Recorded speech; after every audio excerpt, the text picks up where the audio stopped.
तान् समीक्ष्य स कौन्तेयः सर्वान् बन्धूनवस्थितान् कृपया परयाविष्टो विषीदन्निदमब्रवीत्। इस प्रकार खड़े हुए उन संपूर्ण बंधुओं को देखकर अत्यंत करुणा से आवृत वो कुंती पुत्र अर्जुन शोक करता हुआ बोला। अर्जुन उवाच।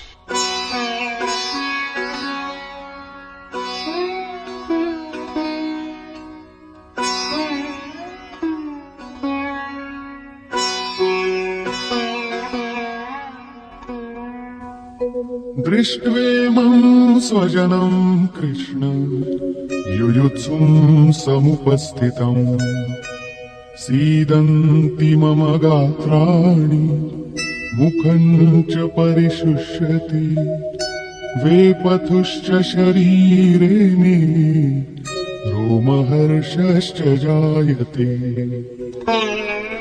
हे कृष्ण, इस युद्ध की इच्छा वाले खड़े हुए स्वजन समुदाय को देखकर मेरे अंग शिथिल हुए जाते हैं, मुख सूखा जाता है और मेरे शरीर में कंप तथा रोमांच हो रहा है।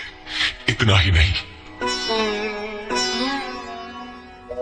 गांडीवं स्रंसते हस्तात् त्वक्चैव परिदह्यते न च शक्नोम्यवस्थातुं भ्रमतीव च मे मनः। हाथ से गांडीव गिरता है, त्वचा भी जल रही है।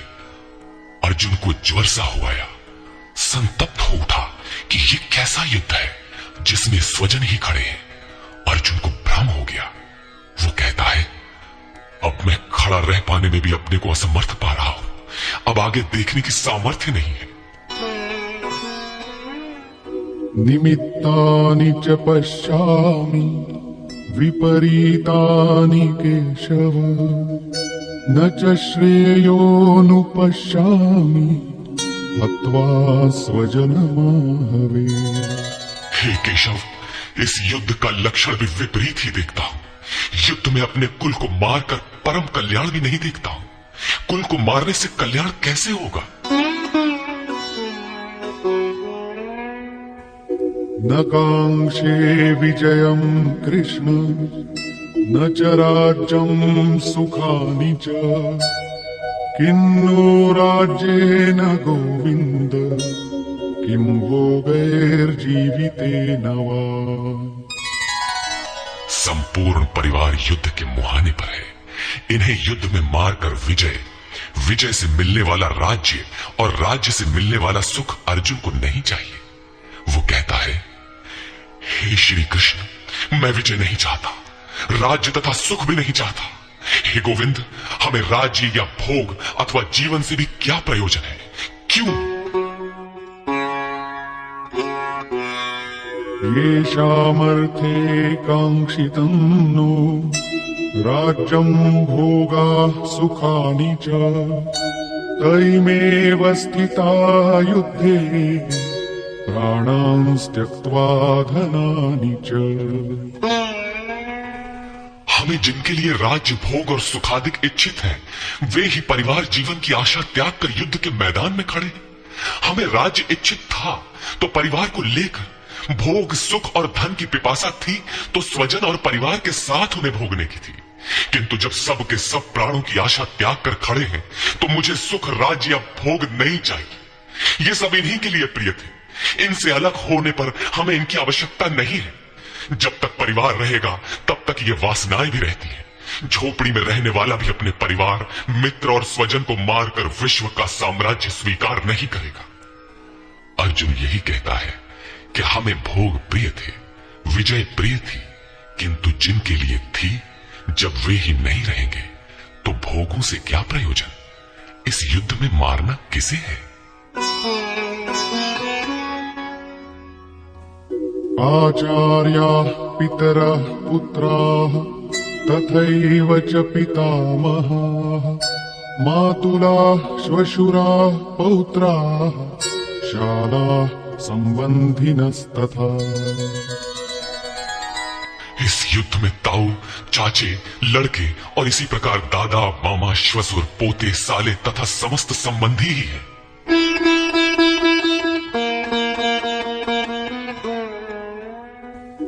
एतान्न हन्तुमिच्छामि घ्नतोऽपि मधुसूदन अपि त्रैलोक्यराज्यस्य हेतो किन्नु मही कृते। हे मधुसूदन, मुझे मारने पर भी अथवा 3 लोक के राज्य के लिए भी मैं इन सबको मारना नहीं चाहता। फिर पृथ्वी के लिए कहना ही क्या।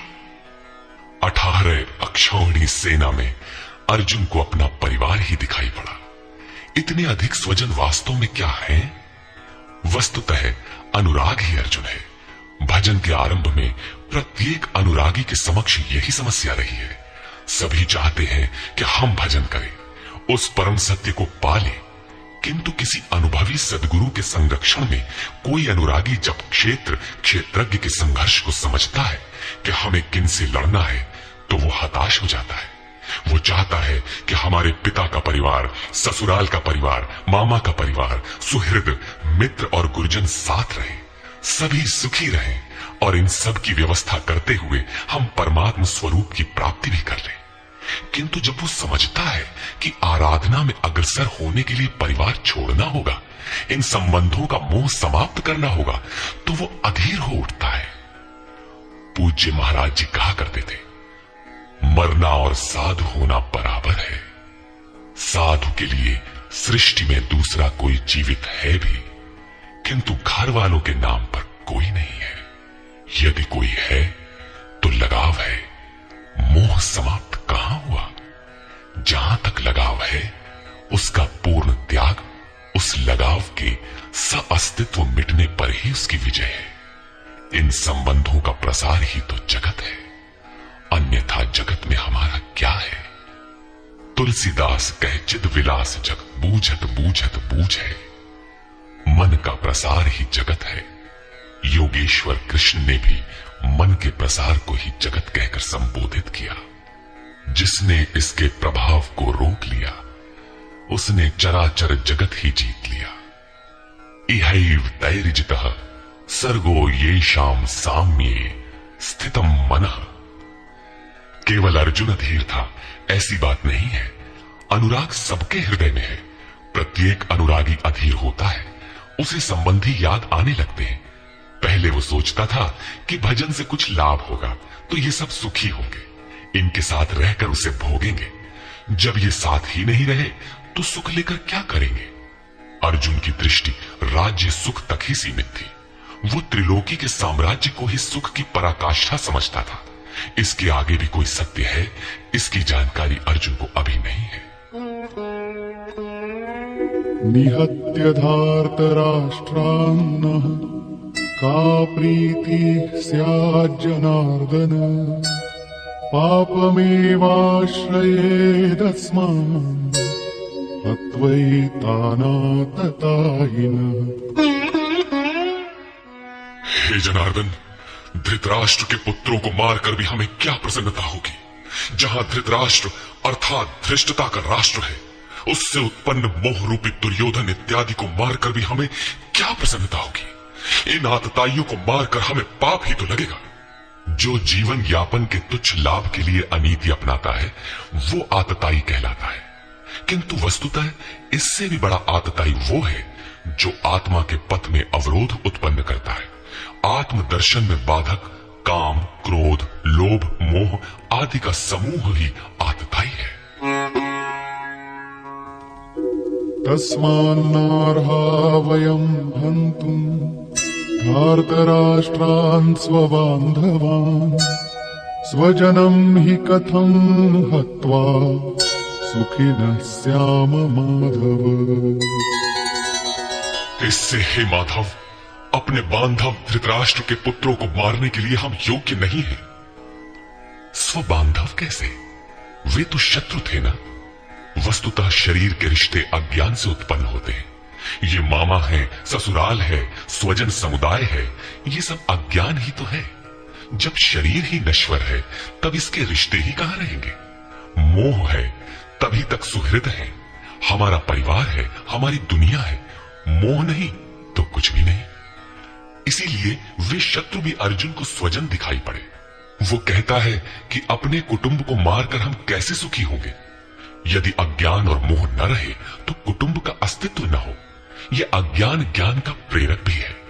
भर्तृहरि, तुलसी इत्यादि अनेक महानुभावों को वैराग्य की प्रेरणा पत्नी से मिली, तो कोई सौतेली मां के व्यवहार से खिन्न होकर वैराग्य पथ पर अग्रसर हुआ दिखाई देता है।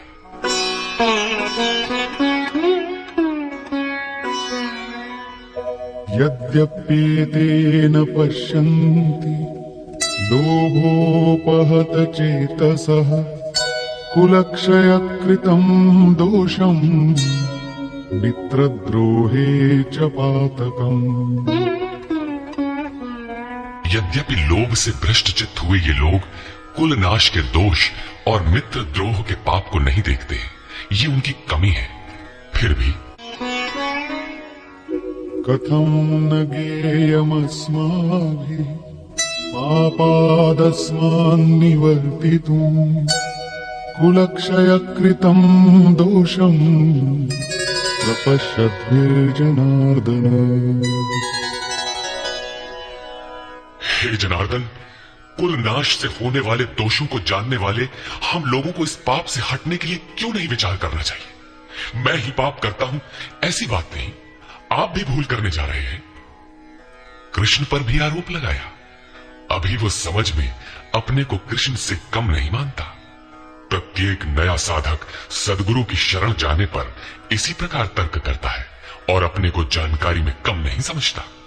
यही अर्जुन भी कहता है कि ये भले न समझे, किंतु हम आप तो समझदार हैं। कुल नाश के दोषों पर हमें विचार करना चाहिए। कुल नाश में दोष क्या है? कुलक्षये प्रणश्यन्ति कुलधर्माः सनातनाः धर्मे नष्टे कुलं कृत्स्नम् अधर्मोऽभिभवत्युत। कुल के नाश होने से सनातन कुल धर्म नष्ट हो जाते हैं। अर्जुन कुल धर्म कुलाचार को ही सनातन धर्म समझ रहा था। धर्म के नाश होने पर संपूर्ण कुल को पाप भी बहुत दबा लेता है। अधर्माभिभवात् कृष्ण प्रदुष्यन्ति कुलस्त्रियः स्त्रीषु दुष्टासु वार्ष्णेय जायते वर्णसंकरः। हे कृष्ण, पाप के अधिक बढ़ जाने से कुल की स्त्रियां दूषित हो जाती हैं। हे वार्ष्णेय, स्त्रियों के दूषित होने पर वर्ण संकर उत्पन्न होता है।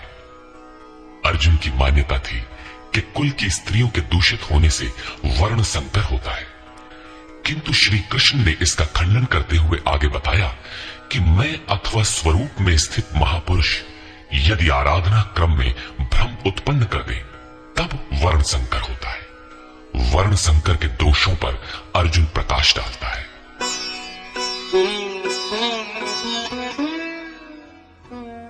संकरो नरकायैव कुलघ्नानां कुलस्य च पतन्ति पितरो येषां लुप्तपिण्डोदकक्रियाः।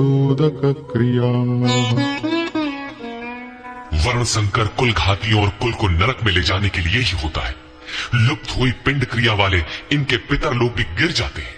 वर्तमान नष्ट हो जाता है, अतीत के पितर गिर जाते हैं और भविष्य वाले भी गिरेंगे। इतना ही नहीं,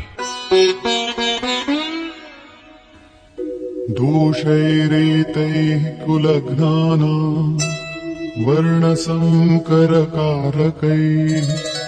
उत्साद्यन्ते जातिधर्माः कुलधर्माश्च शाश्वताः। इन वर्ण संकर कारक दोषों से कुल और कुलघातियों के सनातन कुल धर्म और जाति धर्म नष्ट हो जाते हैं। अर्जुन मानता था कि कुल धर्म सनातन है, कुल धर्म ही शाश्वत है, किंतु श्री कृष्ण ने इसका खंडन किया और आगे बताया कि आत्मा ही सनातन शाश्वत धर्म है। वास्तविक सनातन धर्म को जानने से पहले मनुष्य धर्म के नाम पर किसी न किसी रूढ़ि को जानता है। ठीक इसी प्रकार अर्जुन भी जानता है जो कृष्ण के शब्दों में एक रूढ़ि है। उत्सन्नकुलधर्माणाम् मनुष्याणाम् जनार्दन नरके नियतं वासो भवतीत्यनुशुश्रुम। हे जनार्दन, नष्ट हुए कुल धर्म वाले मनुष्यों का अनंत काल तक नरक में वास होता है, ऐसा हमने सुना है। कुल धर्म ही नहीं नष्ट होता, बल्कि शाश्वत सनातन धर्म भी नष्ट हो जाता है। जब धर्म ही नष्ट हो गया तो ऐसे पुरुष का अनंत काल तक नरक में निवास होता है, ऐसा हमने सुना है, देखा नहीं, सुना है। अहो बत महत् पापम् कर्तुम् व्यवसिता वयम् यद्राज्य सुखलोभेन हन्तुम् स्वजनमुद्यता। अहो, शोक है कि हम लोग बुद्धिमान होकर भी महान पाप करने को तैयार हुए हैं। राज्य और सुख के लोभ से अपने कुल को मारने के लिए उद्यत हुए हैं। अभी अर्जुन अपने को कम ज्ञाता नहीं समझता। आरंभ में प्रत्येक साधक इसी प्रकार बोलता है। महात्मा बुद्ध का कथन है कि मनुष्य जब अधूरी जानकारी रखता है तो अपने को महान ज्ञानी समझता है, और जब आधे से आगे की जानकारी हासिल करने लगता है तो अपने को महान मूर्ख समझता है। ठीक इसी प्रकार अर्जुन भी अपने को ज्ञानी ही समझता है। वो कृष्ण को ही समझाता है कि उस पाप से परम कल्याण हो, ऐसी बात भी नहीं। केवल राज्य और सुख के लोभ में पड़कर हम लोग कुल नाश करने को उद्यत हुए हैं, महान भूल कर रहे हैं। हम ही भूल कर रहे हैं ऐसी बात नहीं, आप भी भूल कर रहे हैं। एक धक्का कृष्ण को भी दिया। अंत में अर्जुन अपना निर्णय देता है। यदि माम प्रतीकारम् अशस्त्रम् शस्त्रपाणयः धार्तराष्ट्रारणे हन्युः तन्मे क्षेमतरम् भवेत्। यदि मुझ शस्त्र रहित न सामना करने वाले को शस्त्रधारी धृतराष्ट्र के पुत्र रण में मारे तो उनका वो मारना भी मेरे लिए अति कल्याणकारक होगा। इतिहास तो कहेगा कि अर्जुन समझदार था, जिसने अपनी बलि देकर युद्ध बचा लिया। लोग प्राणों की आहुति दे डालते हैं कि भोले भाले मासूम बच्चे सुखी रहे, कुल तो बचा रहे। मनुष्य विदेश चला जाए, वैभव पूर्ण प्रासाद में रहे, किंतु 2 दिन बाद उसे अपनी छोड़ी हुई झोपड़ी याद आने लगती है। मोह इतना प्रबल होता है। इसीलिए अर्जुन कहता है कि शस्त्रधारी धृतराष्ट्र के पुत्र मुझ न प्रतिकार करने वाले को रण में मार दे, तब भी वो मेरे लिए अति कल्याणकारी होगा, ताकि लड़के तो सुखी रहें। संजय उवाच। एवमुक्त्वार्जुनः संख्ये रथोपस्थ उपाविशत् विसृज्य सशरम् चापम् शोकसंविघ्नमानसः। संजय बोला कि रणभूमि में शोक से उद्विग्न मन वाला अर्जुन इस प्रकार कहकर बाण सहित धनुष को त्याग कर रथ के पिछले भाग में बैठ गया, अर्थात क्षेत्र क्षेत्रज्ञ के संघर्ष में भाग लेने से पीछे हट गया। निष्कर्ष, गीता क्षेत्र क्षेत्रज्ञ के युद्ध का निरूपण है। यह ईश्वरीय विभूतियों से संपन्न भगवत स्वरूप को दिखाने वाला गायन है। यह गायन जिस क्षेत्र में होता है वह युद्ध क्षेत्र शरीर है, जिसमें 2 प्रवृत्तियां हैं, धर्म क्षेत्र और कुरुक्षेत्र। उन सेनाओं का स्वरूप और उनके बल का आधार बताया।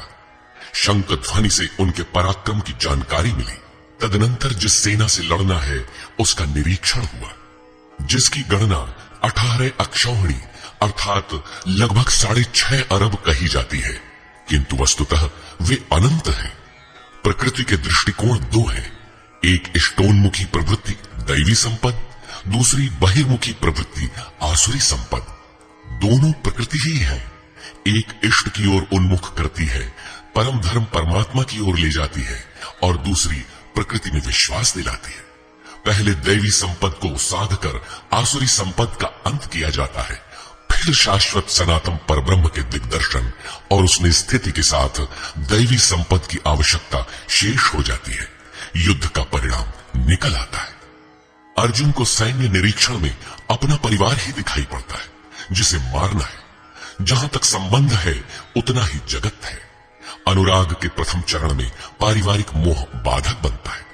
साधक जब देखता है कि मधुर संबंधों में इतना विच्छेद हो जाएगा जैसे वे थे ही नहीं, तो उसे घबराहट होने लगती है।